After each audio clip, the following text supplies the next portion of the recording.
नमस्कार। मैं रेखा धीमान आज आपको मुंशी प्रेमचंद की कहानी महातीर्थ सुनाने जा रही हूँ। कहानी सुनने के बाद आप इसके कमेंट बॉक्स में अपने विचार अवश्य लिखिए, मुझे इसका इंतज़ार रहेगा। कहानी का नाम है महातीर्थ। मुंशी इंद्रमणि की आमदनी कम थी और खर्च ज़्यादा। अपने बच्चों के लिए दाई रखने का खर्च न उठा सकते थे, लेकिन एक तो बच्चे की सेवा शुश्रूषा की फिक्र और दूसरे अपने बराबर वालों में हेठे बनकर रहने का अपमान इस खर्च को सहने पर मजबूर करता था। और बच्चा दाई को बहुत चाहता था, हरदम उसके गले का हार बना रहता था, इसलिए दाई भी जरूरी मालूम होती थी। पर सबसे बड़ा कारण यह था कि वह मुरव्वत के वश दाई को जवाब देने का साहस नहीं कर सकते थे। बुढ़िया उसके यहाँ 3 साल से नौकर थी। उसने उनके इकलौते लड़के का लालन पालन किया था और बहुत मेहनत से करती थी और उसके पास निकालने का बहाना नहीं था। पर सुखदा इस संबंध में अपने पति से सहमत न थी। उसे संदेह था कि दाई हमें लूट लेती है। जब दाई बाजार से लौटती तो वह दलान में छिपी रहती कि देखूं आटा कहाँ छिपाकर तो नहीं रख लेती, लकड़ी तो नहीं छिपा देती, और उसकी लाई हुई चीज़ों को घंटों देखती, पूछताछ करती और बार बार उससे प्रश्न करती। दाई कभी तो इस प्रश्नों का उत्तर नम्रता से दे देती, किंतु जब बहू जी बहुत ज़्यादा तेज हो जाती तो वह भी कड़ी पड़ जाती। सफाई की शहादतें पेश करती और इसी में वाद विवाद को सुलझाने में घंटों लग जाते और नित्य ही यही दशा रहती। प्रतिदिन यह नाटक दाई के अश्रुपात के साथ समाप्त होता था। दाई का इतनी सख्तियां झेल कर पड़े रहना सुखदा के स्नेह को और भी पुष्ट करता था। उसे कभी विश्वास नहीं होता था कि वह केवल बच्चे के प्रेमवश पड़ी हुई है। संयोग से एक दिन दाई को बाजार से लौटने में जरा देर हो गई। वहां 2 कुंजड़ियों में संग्राम रचा था और जब दोनों तरफ से आपस में वो जो उनका विवाद बढ़ रहा था, वाक्य का क्या परवाह था। कैसी विचित्र विवेचना, उनका शब्द बाहुल्य, उनकी मार्मिक विचारशीलता, जो भी सुनता वह मुग्ध हो जाता। उनका धैर्य, उनकी शांति विस्मयजनक थी। दर्शकों की एक खासी भीड़ लगी थी और ये सबके मनोरंजन का कारण बने हुए थे। दाई भी खड़ी हो गई कि देखूं क्या मामला है। तमाशा इतना मनोरंजक था कि उसे समय का बिल्कुल ध्यान न रहा। एकाएक जब 9 के घंटे की आवाज़ कान में आई तो चौंक पड़ी और घर की तरफ लपकी। सुखदा भरी बैठी थी। दाई को देखते ही त्योरियां बदल कर बोली, क्या बाजार में खो गई थी? दाई विनयपूर्ण भाव से बोली, एक जान पहचान की मेहरी से भेंट हो गई, वह बातें करने लगी। सुखदा इस जवाब से और भी चिढ़कर बोली, यहाँ दफ्तर जाने को देर हो रही है और तुम्हें सैर सपाटे की सूझती है। परंतु दाई ने इस समय दबने में ही कुशलता समझी। बच्चे को गोद में लेने चली, पर सुखदा ने झिड़क कर कहा, रहने दो, तुम्हारे बिना वह व्याकुल नहीं हुआ जाता। दाई ने इस आज्ञा का मानना आवश्यक नहीं समझा। बहू जी का क्रोध सहने की उसे आदत हो चुकी थी। उसने रुद्रमणि को इशारे से अपने पास बुलाया। वह दोनों हाथ फैलाए लड़खड़ाता हुआ उसकी ओर चला और उसने उसको गोद में ले लिया और दरवाजे की तरफ चली गई। लेकिन सुखदा बाज की तरह झपटी और रुद्र को उसकी गोदी से छीन कर बोली, तुम्हारी ये धूर्तता बहुत दिनों से देख रही हूँ। यह तमाशे किसी और को दिखाइए, यहाँ जी भर गया। दाई रुद्र पर जान देती थी और समझती थी कि सुखदा इस बात को जानती है। उसकी समझ में सुखदा और उसके बीच एक मजबूत संबंध था जिसे साधारण झटके तोड़ न सकते थे। यही कारण था कि सुखदा के कटु वचनों को सुनकर भी उसे यह विश्वास न होता था कि मुझे निकालने पर प्रस्तुत है। पर सुखदा ने यह बातें कुछ ऐसी कठोरता से कही और रुद्र को ऐसी निर्दयता से छीन लिया कि दाई से सहन न हो सका। बोली, बहू जी मुझसे कोई बड़ा अपराध तो हुआ नहीं, बहुत तो पाव घंटे की देर हुई होगी, इसी पर आप इतनी बिगड़ रही हैं। तो साफ क्यों नहीं कह देती कि दूसरा दरवाज़ा देखो, नारायण ने पैदा किया है तो खाने को भी देगा, मजदूरी का अकाल थोड़े ही है। सुखदा ने कहा, तो यहाँ तुम्हारी परवाह ही कौन करता है, तुम्हारे जैसी गली गली ठोकरें खाती फिरती हैं। दाई ने जवाब दिया, हाँ, नारायण आपको कुशल से रखे और मुझसे जो अपराध हुआ हो उसे क्षमा कीजिएगा, मैं जाती हूँ। सुखदा, जाकर मर्दाने में अपना हिसाब कर लो। दाई, मेरी तरफ से रुद्र बाबू को मिठाइयाँ मंगवा दीजिएगा। इतने में इंद्रमणि भी बाहर आ गए। पूछा, क्या है क्या? दाई ने कहा, कुछ नहीं, बहू जी ने जवाब दे दिया है, घर जाती हूँ। इंद्रमणि गृहस्थी के जाल से इस तरह बचते थे जैसे नंगे पैर वाला मनुष्य कांटों से बचे। उन्हें सारे दिन एक ही जगह खड़े रहना मंजूर था, पर कांटों में रखने की हिम्मत न थी। खिन्न होकर बोले, बात क्या हुई? सुखदा ने कहा, कुछ नहीं, अपनी इच्छा। नहीं जी चाहता, नहीं रखते, किसी के हाथों में बिक तो नहीं गए? इंद्रमणि ने झुंझलाकर कहा, तुम्हें बैठे बैठाए एक न एक खूचट सूझती रहती है। सुखदा ने तिनक कर कहा, मुझे तो इसका रोग है, क्या करूं, स्वभाव भी ऐसा है। तुम्हें यह बहुत प्यारी है तो ले जाकर गले में बांध लो, मेरे पास यहाँ जरूरत नहीं। दाई घर से निकली तो आंखें डबडबाई हुई थी। हृदय रुद्रमणि के लिए तड़प रहा था। जी चाहता था कि बालों को लेकर प्यार से चूम लूं, पर यह अभिलाषा लिए ही वह उस घर से बाहर निकलना था। रुद्रमणि दाई के पीछे पीछे दरवाजे तक आया, पर दाई ने जब दरवाज़ा बाहर से बंद कर दिया तो वह मचलकर ज़मीन पर लेट गया और अन्ना अन्ना कहकर रोने लगा। सुखदा ने पुचारा, प्यार किया, गोद में लेने की कोशिश की, मिठाई का लालच दिया, मेला दिखाने का वादा किया, पर इससे काम न चला। पर रुद्र ने वह रौद्र भाव धारण किया कि किसी तरह चुप न हुआ। यहाँ तक कि सुखदा को क्रोध आ गया। बच्चे को वहीं छोड़ दिया और घर के काम में लग गई। रोते रोते रुद्र का मुंह और गाल लाल हो गए, आंखें सूज गई। निदान वह वहीं ज़मीन पर सिसकते सिसकते सो गया। सुखदा ने समझा था कि बच्चा थोड़ी देर में रो धोकर चुप हो जाएगा, पर रुद्र ने जागते ही अन्ना की रट लगाई। 3 बजे इंद्रमणि दफ्तर से आए और बच्चे की यह दशा देखी तो स्त्री की तरफ से कुपित नज़रों से देखकर उसे गोद में ले लिया और बहलाने लगे। जब अंत में रुद्र को यह विश्वास हुआ कि दाई मिठाई लेने गई है तो उसे संतोष हुआ, परंतु शाम होते ही फिर उसने चीखना शुरू किया, अन्ना मिठाई ला। इस तरह 2-3 दिन तो बीत गए। रुद्र का अन्ना की रट लगाने और रोने के सिवा कोई काम न था। वह शांत प्रकृति कुत्ता जो किसी उसकी गोद से एक क्षण के लिए भी न उतरता, वह मौन व्रतधारी बिल्ली जैसे ताक पर देखकर वह खुशी से फूला न समाता था, वह पंखहीन चिड़िया जिस पर वह जान देता था, सब उसके चित्त से उतर गए। वह उनकी तरफ आंख उठाकर भी नहीं देखता। अन्ना जैसी जीती जागती प्यार करने वाली, गोद में लेकर घुमाने वाली, थपक थपक कर सुलाने वाली और गा गा कर खुश करने वाली चीज़ का स्थान ये चीज़ें पूरा नहीं कर सकती थी। वह अक्सर रोते रोते चौंक पड़ता और अन्ना अन्ना पुकार कर हाथों से इशारे करता, मानो उसे बुला रहा है।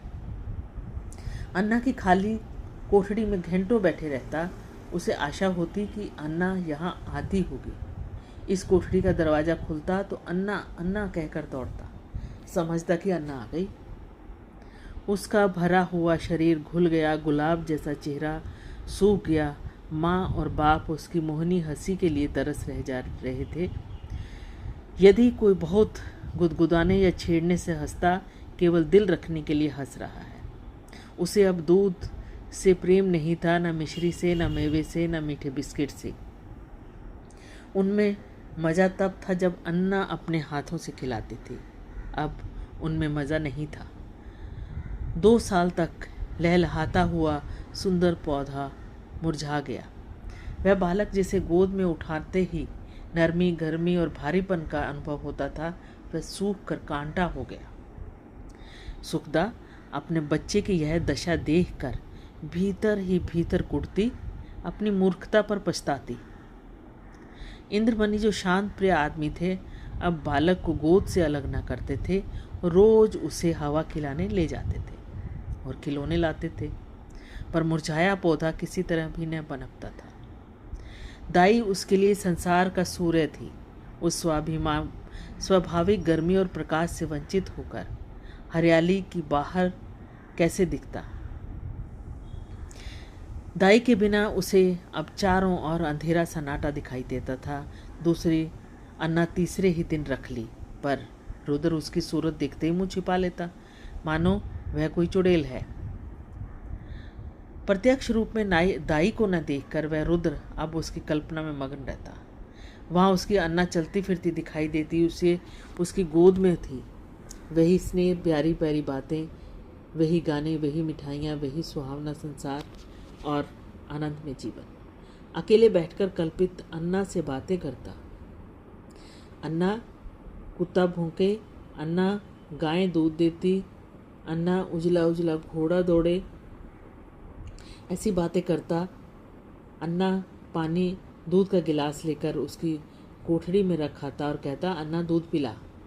अपनी चारपाई पर तकिया रखकर अन्ना से ढक देता और कहता, अन्ना सोती है। सुखदा जब खाने बैठती तो कटोरे उठा उठा कर अन्ना की कोठरी में ले जाता और कहता, अन्ना खाना खाएगी।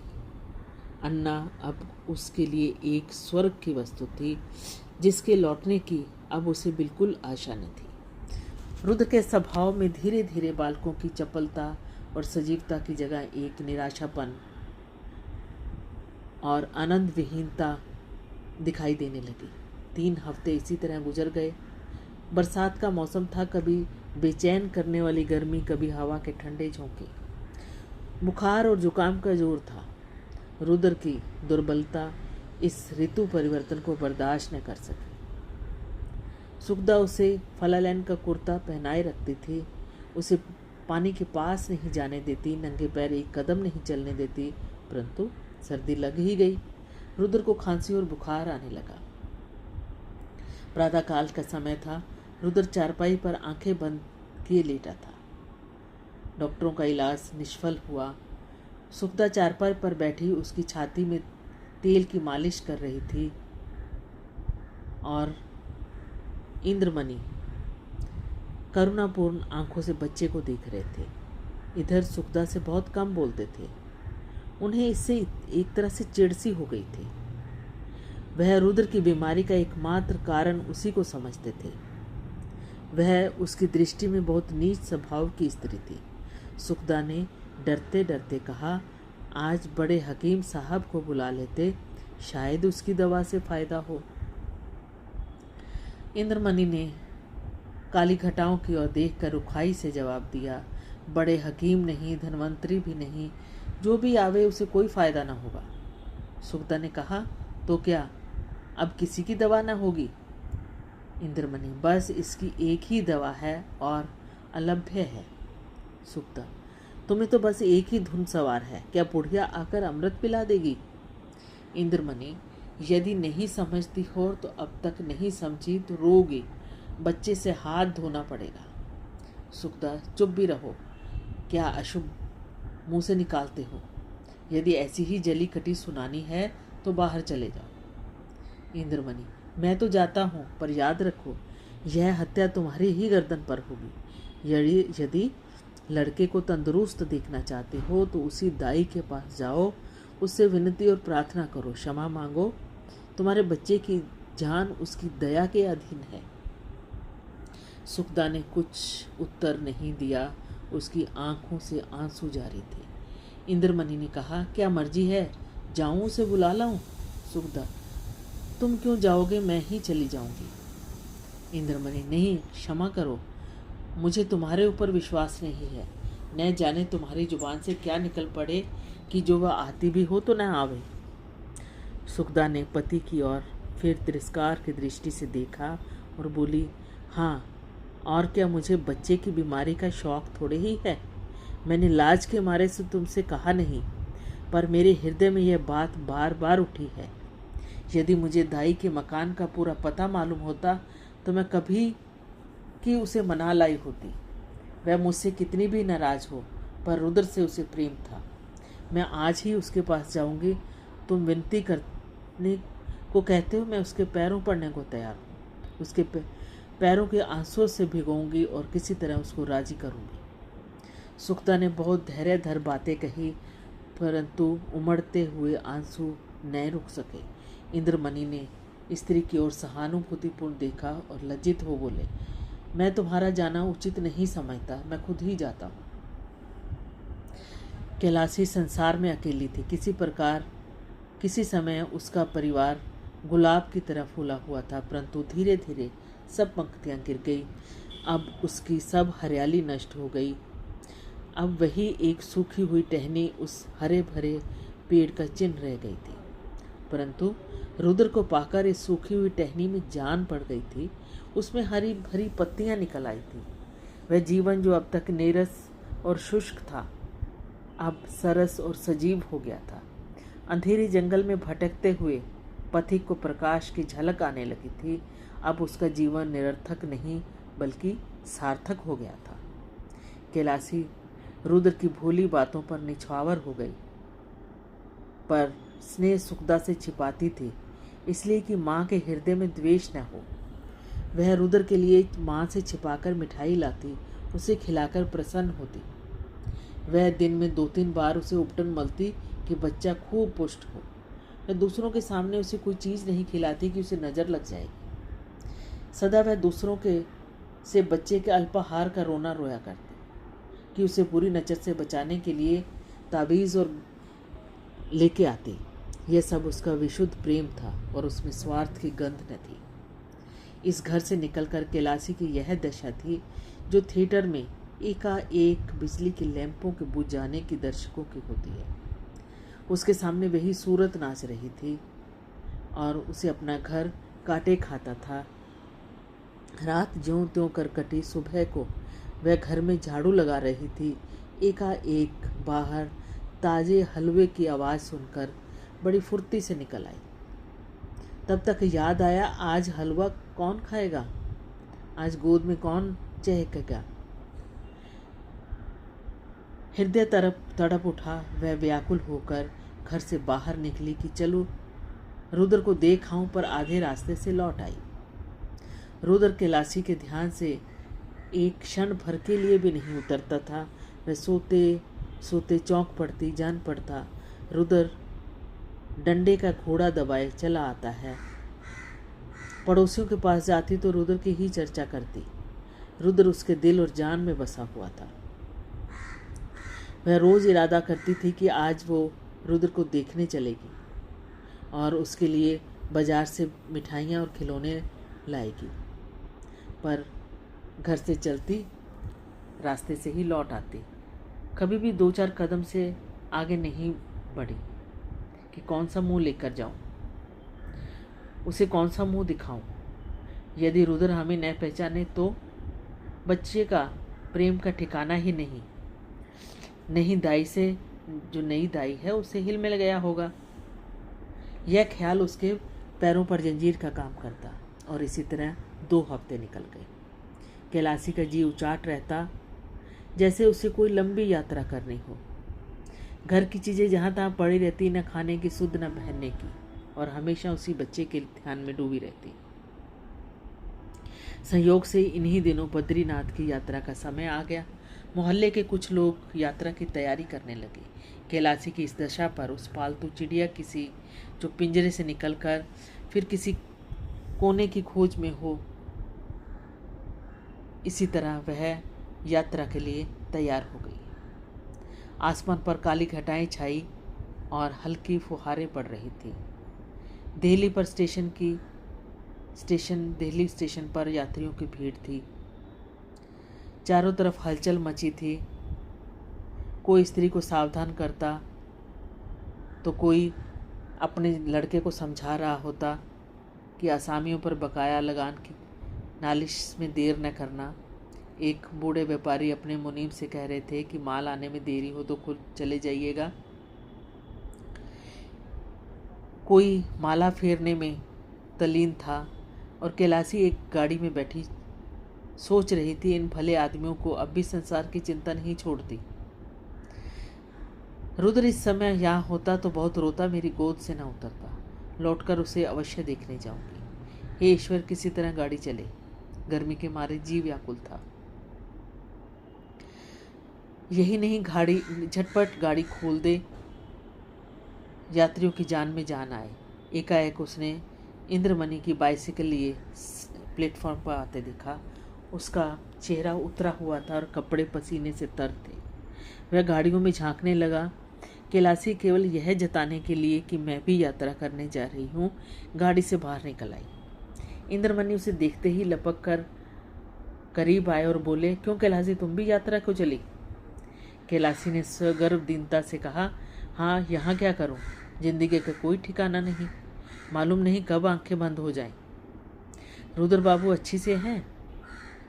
इंद्रमणि, अब जा रही हो, रुद्र का हाल पूछकर क्या करोगे? उसे आशीर्वाद देती रहना। कैलासी का छाती धड़कने लगी। घबरा कर बोली, उनका जी अच्छा नहीं है क्या? इंद्रमणि, वह तो उसी दिन से बीमार है जिस दिन तुम वहाँ से चली। 2 हफ्ते तक अन्ना अन्ना की रट लगाई, अब 1 हफ्ते से खांसी और बुखार में पड़ा है। सारी दवाइयाँ करके हार गया, कुछ फ़ायदा न हुआ। मैंने सोचा था कि चलकर तुम्हारी विनय करके ले आऊँगा, क्या जाने तुम्हें देखकर उसकी तबीयत संभल जाए, पर तुम्हारे घर गया तो मालूम हुआ कि तुम यात्रा करने जा रही हो। अब किस मुंह से चलने को कहूँ? तुम्हारे साथ सलूक ही कौन सा अच्छा किया है जो इतना साहस करो। कैलासी के आंखों के सामने अंधेरा छा गया। सामने की चीज़ें तैरती हुई मालूम होने लगी। हृदय भावी अशुभ की आशंका से दिल दहल गया। प्यारा बच्चा रो रो कर हलकान हो गया और मैं उसे देखने तक नहीं गई। सुखदा का स्वभाव अच्छा नहीं, न सही रुद्र ने क्या बिगाड़ा था? मैंने माँ का बदला बेटे से लिया, ईश्वर मेरा अपराध क्षमा करो। और उसने पूछा, भय से पूछा, दूध तो पीते हैं ना?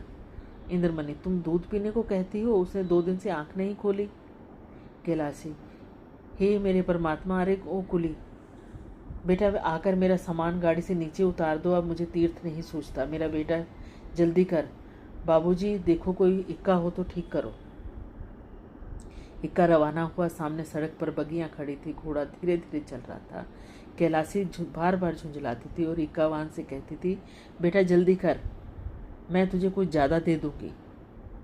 रास्ते में मुसाफिरों की भीड़ देखकर उसे गुस्सा आता, लेकिन इंद्रमणि का मकान करीब आया तो कैलासी का हृदय उछलने लगा और अकस्मात कैलासी के मकान में रोने की ध्वनि पड़ी। कलेजा मुंह को आ गया, सिर में चक्कर आ गया, मालूम हुआ नदी में डूब जाती हूँ। कैलासी ने डरते डरते दरवाजे की तरफ ताका, जैसे कोई घर से भागा हुआ अनाथ लड़का शाम को भूखा प्यासा घर आए। दरवाजे की ओर सटकी हुई आंखों से देखे कि कोई बैठा तो नहीं। कैलासी को जरा ढाढ़स हुआ तो घर में बैठी तो देखा कि नहीं, दाई पुलटिस पका रही है। सुखदा के कमरे में गई तो उसका हृदय गर्मी के सदृश कांप रहा था। सुखदा रुद्र को गोद में लिए दरवाजे की ओर ताक रही थी।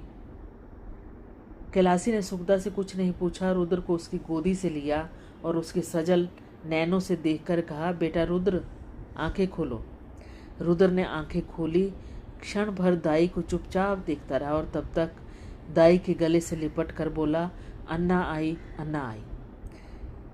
रुद्र का पीला मुरझाया हुआ चेहरा खिल उठा, जैसे बुझते हुए तेल में दीपक में तेल पड़ गया।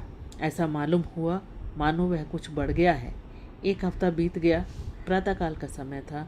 रुद्र आकाश में खेल रहा था, आंगन में खेल रहा था।